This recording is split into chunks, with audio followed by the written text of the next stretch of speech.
Hello, what's up mga idol? So ngayon, panibagong araw at panibagong pagwapuhan na naman tayo.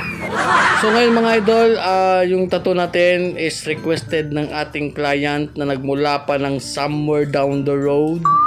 So shout out nga pala ni Idol Wenwen. So dyan, siyempre followers natin yan mga idol. So maraming salamat Idol Wenwen. At siyempre, yung request nga pala niya mga idol is armband to. Armband siya, tapos yung design is parang forest.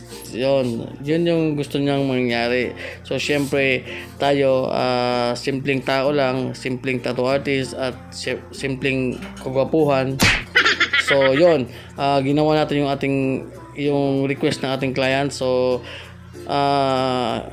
syempre nagprehan lang tayo dyan mga idol, kasi yun, basta bang armband talaga kailangan talagang freehand, kasi hindi mahirap to kapag mag-print ka, tapos basta mahirap talaga, kaya yung ginawa ko dito is freehand lang.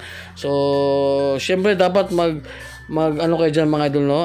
Dapat maghanda kayo ng mga snack, kasi medyo mataas yung ating video ngayon.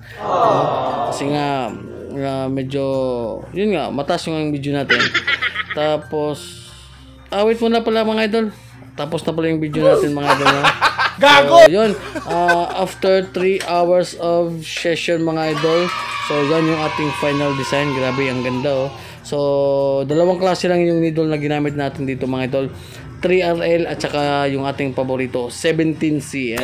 So yan, total of 3 hours mga idol. Yan yung ating final design, freehand. So request ng ating client na si Idol Wenwen, napaka-astig. So you know, grabe, ang ganda, oh. May wolf, you know. So you know, shout out Idol Wenwen. And syempre yung gustong magpa-tattoo dyan, so mag-PM na kayo para mabigyan ko kayo ng